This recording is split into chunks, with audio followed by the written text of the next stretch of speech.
Case in point, yesterday, as part of his White House ballroom project, he sent out a backhoe to rip off a chunk of the East Wing. That is it. We are not giving him the security deposit back. Yvonne, can we see that picture again? That is so deeply unsettling. It's like being a kid and seeing your teacher at the grocery store. For sale. On Sunday, he sat up in bed and posted, the NFL has to get rid of that ridiculous-looking new kickoff rule. How can they make such a big and sweeping change so easily and quickly? It's at least as dangerous as the normal kickoff and looks like hell. Sissy football is bad for America and bad for the NFL. It started with a phone, a live mic, and one of the most powerful men on the planet watching from home. Jimmy Kimmel pulled out his phone at the Oscars, read the president's rant word for word, and ended with the line that broke the internet. "Isn't it past your jail time?" The audience howled, the cameras caught every grin, and just like that, Hollywood turned Donald Trump's obsession with attention into his public undoing. We're just, as I said, we're just 9 months into Trump's turn, and he's going Hulk smash on the White House. Last time, it took him at least 4 years to bring a demo crew to the Capitol. This is happening after Trump specifically promised his ballroom construction wouldn't touch the existing White House. Here he is talking about it this summer. It won't interfere with the current building. It'll be near it, but not touching it, and pays total respect to the existing building, which I'm the biggest fan of. It's my favorite place. I love it. So that was a lie. Now, instead of the Chinese government harvesting our thoughts, interests, and personal information, Trump's buddy will have them instead. At least it's somebody we can trust, though, right? March 10th, 2024. The Dolby Theater, the 96th Academy Awards, the world's biggest stage for actors, and somehow the biggest roast for the 47th President of the United States. Kimmel is mid-monologue when he gets word that Trump, from the White House residence, has posted a Truth Social attack calling him the worst Oscars host ever. The producers reportedly tell him not to engage. What I said was this. I just got a review, and has there ever been a worse host than Jimmy Kimmel at the Oscars? His opening was that of a less-than-average person trying too hard to be something which he is not and never can be. Get rid of Kimmel and perhaps replace him with another washed-up but cheap ABC talent, George Slopanopoulos. He would make everybody on stage look bigger, stronger, and more glamorous. Blah, blah, blah. Make America great again.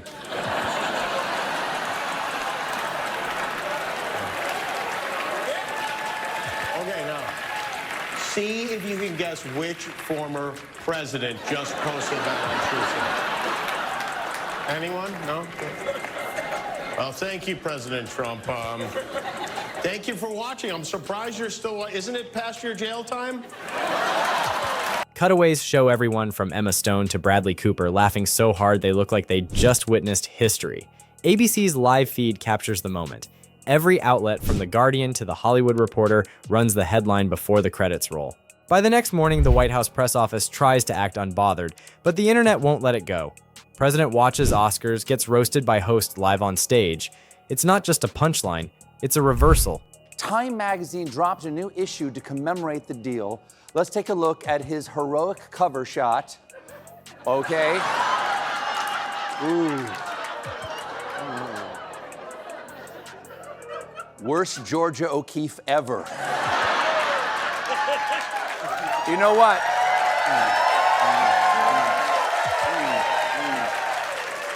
We've had a hell of a couple of weeks, but I did get some exciting news this weekend. According to a new poll from YouGov, which is a serious polling site, or they were before this, I am more popular than the President of the United States. Thank you. For a man who built his brand on dominating airtime, Kimmel flipped the camera and made him the subject of his own parody. The power dynamic changed with one joke. Everything was fine until Kimmel doubled down. On his show the next night, he framed the Truth Social rant as his new trophy. "I've got my Oscar now," he said, holding his phone like an award. "It's called a Trump post."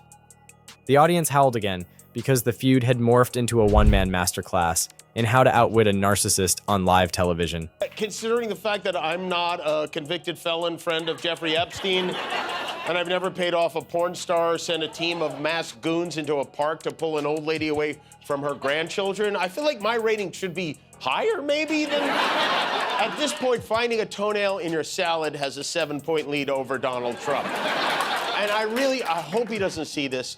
I hate to, I don't like to upset him, but I think he might be upset because the White House put out a statement this afternoon. This is a real statement. Over 77 million Americans showed up on Election Day to cast their ballots for President Donald J. Trump, who is delivering on his overwhelming mandate to put America first. Jimmy Kimmel prays every night to garner a fraction of that support to keep his show on air after ratings dropped 64% last week. Sad.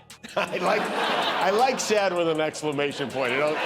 Every late-night host had taken shots at Trump before, but Kimmel had done it in real time, in front of a global audience, using Trump's own words. That's not a roast, that's exposure in 4K. If you're tired of seeing power melt under stage lights, hit like right now so more people see how comedy is still the last honest news left on television.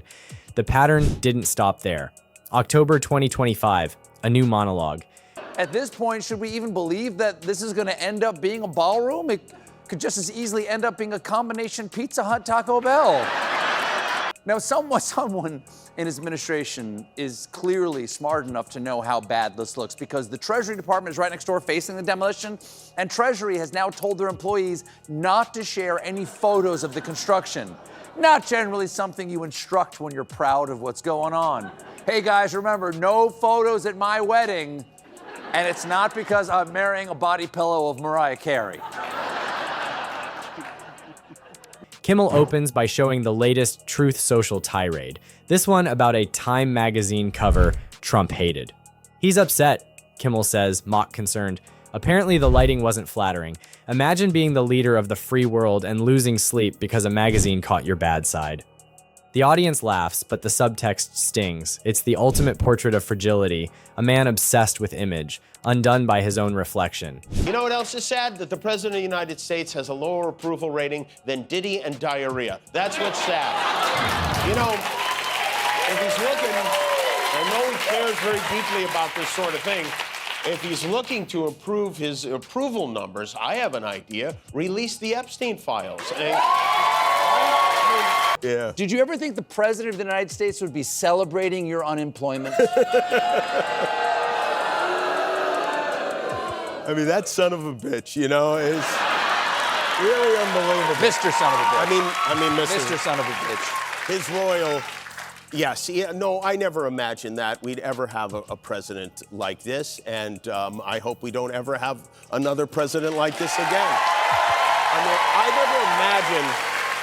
I never even imagined there would ever be a situation in which the president of our country was celebrating hundreds of Americans losing their jobs. With somebody who took pleasure in that. That, to me, is the absolute opposite of what a leader of this country is supposed to be.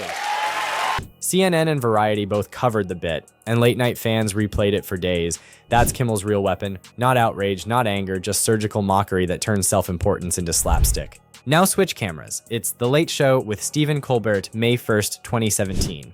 Colbert's desk is covered in papers, his sleeves are rolled up, and the live audience is ready for blood.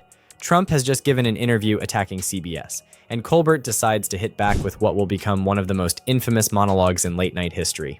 Yesterday, at the White House, Trump talked about his wrecking ballroom, and the one thing I don't think we make enough fun of is how his brain is filled with cotton candy fantasies of lavish princely soirees. So you'll have drinks, cocktails, everything on this floor, and then they'll say, welcome to dinner. You walk into the ballroom, Mr. Senators, and you're gonna see a ballroom the likes of which I don't think it'll be topped.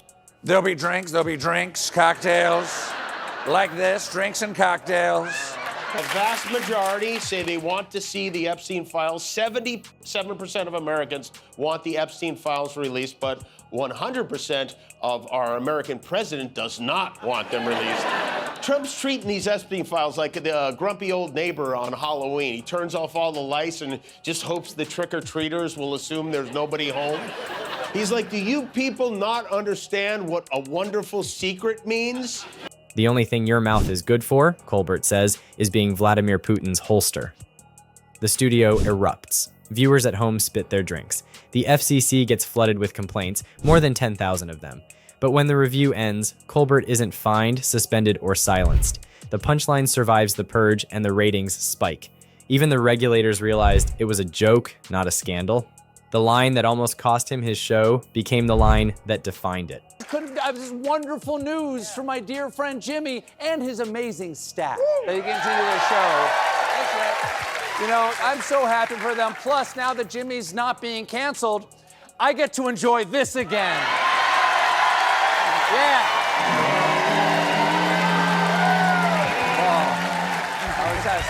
I was just, once more, I am the only martyr in late nights. Wait, unless, CBS, you want to announce anything? When I heard it, I was in the midst of, building a great, for 150 years, they've wanted a ballroom at the White House, right? They don't have a ballroom. They have to use tents on the lawn for President Xi when he comes over. If it rains, it's a wipeout.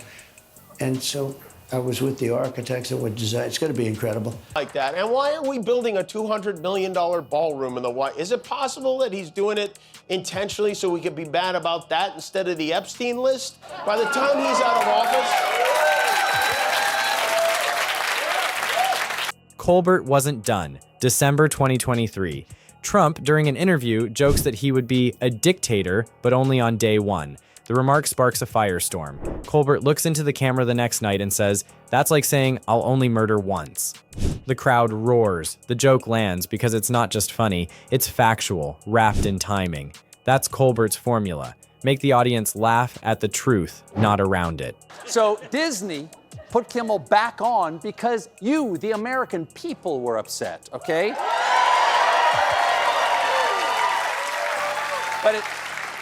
But not just people, also Ted Cruz. It's true. Cruz was one of the conservatives who were outraged by the administration's attack on free speech. He threatens explicitly, we're going to cancel ABC's license. We're going to take him off the air so ABC cannot broadcast anymore. He threatens it. He says, we can do this the easy way, or we can do this the hard way. Yeah. And I got to say, that's right out of Goodfellas. That's right out of a mafioso coming into a bar going, nice bar you have here. It'd be a shame if something happened to it. Wow, I gotta say, I am shocked that I agree with Ted Cruz on something.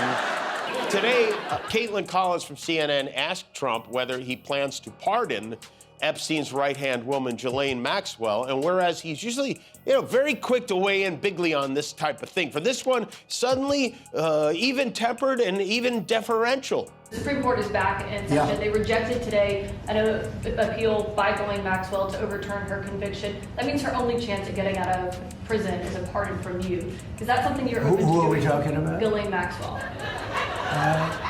I haven't heard the name in so long. I can say this, that I'd have to take a look at it. I'll look at it. I have a lot of people who have asked me for pardons. I call him Puff Daddy has asked me for a pardon. And she was convicted of child sex trafficking. Yeah, I'm going to have to take a look at it. I have to ask DOJ. Oh, yeah. Ask DOJ and get back to us, please. We'd love to. Everything was fine until June 3rd, 2024, when Colbert got his ultimate full circle moment. After Trump's guilty verdict in a hush money case, Colbert turns to his audience and leads them in a chant, lock him up, mirroring Trump's 2016 campaign rallies. The CBS studio echoes with irony the same phrase that once targeted his opponents now boomerangs back to its creator. It's performance justice, broadcast to millions. But I'm even more shocked that he somehow got Robert De Niro to come on the podcast. That was beautiful. I'm taking off the air, see? I'm the FCC. ABC was being flooded with complaints about taking Jimmy off the air, but not all those complaints went to the right place because down under, the Australian Broadcasting Company, which also goes by the initials ABC, was being barraged by misdirected complaints about the Kimmel suspension. Come on, folks. Leave them alone. Don't attack Australian ABC. I mean, there's nothing, they never canceled their popular late night host. The clip trends globally within minutes, the caption everywhere. Colbert flips the script. And that's the genius of these two. Kimmel weaponizes Trump's words against him. Colbert weaponizes Trump's slogans. One reads his posts out loud, the other turns his chants into theater. Together, they've done what pundits, prosecutors, and pundits again haven't managed to do: hold the mirror steady long enough for the reflection to speak for itself. Now, there's a lot going on there. It's like one of those optical illusions where you can't tell if it's an old woman or a young ball sack. You gotta move, you gotta, what's that? What's that? He calls him Puff Daddy. That's relevant. The notorious PIG is busy with all manner of distractions right now. He rallied the troops in Norfolk over the weekend at an event to commemorate the 250th anniversary of the Navy. He treated the crowd to his signature dance and to his still inexplicable theme song.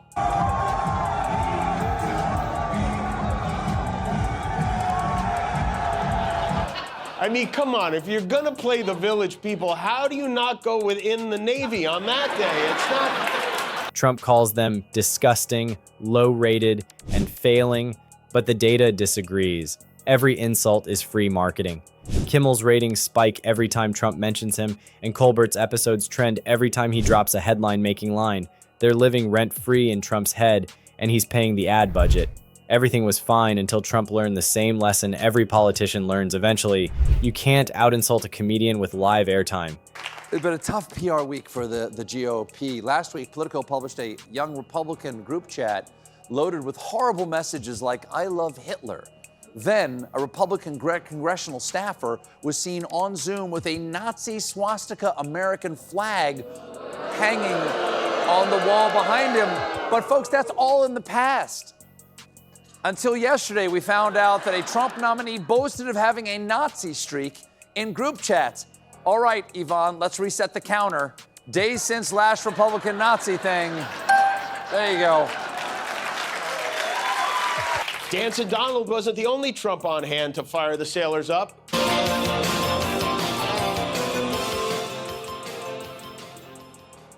Hoo-yah, Navy! Hoo-yah, Navy! Hoo-yah, Navy! Hoo-yah means help me in Slovenian. The president landed in a chopper to the tune of Danger Zone from Top Gun. Kimmel's past your jail time jab and Colbert's Putin's holster line didn't just sting, they stuck. You can delete a post. You can't delete a punchline that the audience repeats. If you're watching and love seeing power humbled by laughter, drop a comment right now with your favorite Kimmel or Colbert line. Do you think their jokes go too far or not nearly far enough? Let's rewind one more time for the full arc. Kimmel started as the nice guy of late night, known for prank videos and celebrity challenges. When Donald Trump gave a crowd in Indiana, Pennsylvania, yet another review of my performance at the Academy Awards. Remember the Academy Awards? I said how he's the worst host in the history of the Academy Awards. And this stupid guy goes up, and just before the Best Picture of the Year, the show is almost over. They're waiting for the Best Picture of the Year. He gets up, and he says, and his wife said, "Please don't do it. Please, darling, don't go out." His manager said, "Don't do it. I have to do it." He goes out and reads my truth to the entire audience right before the prime time, the Best Picture. And it said basically, he is the worst host in the history. He reads the whole thing. And then I think he said something like, "Ha, ha, ha, he thinks he bothers me," or some crap like that.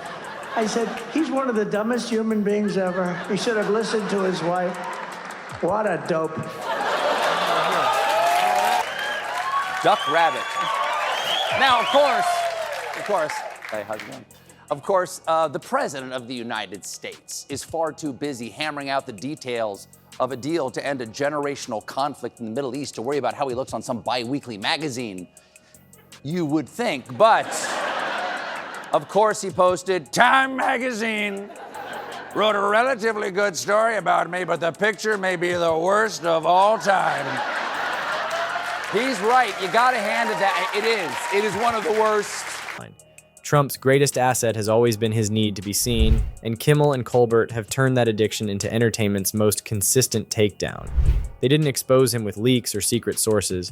They exposed him with timing, rhythm, and national television's oldest trick: tell the truth, then make it sting. Hit like if you still believe late-night comedy is America's last functioning lie detector, and drop your thoughts below. Whose monologue hit harder, Kimmel's Oscars ambush, or Colbert's lock him up echo? If you're watching on YouTube, please subscribe to America Facticity for more breaking news.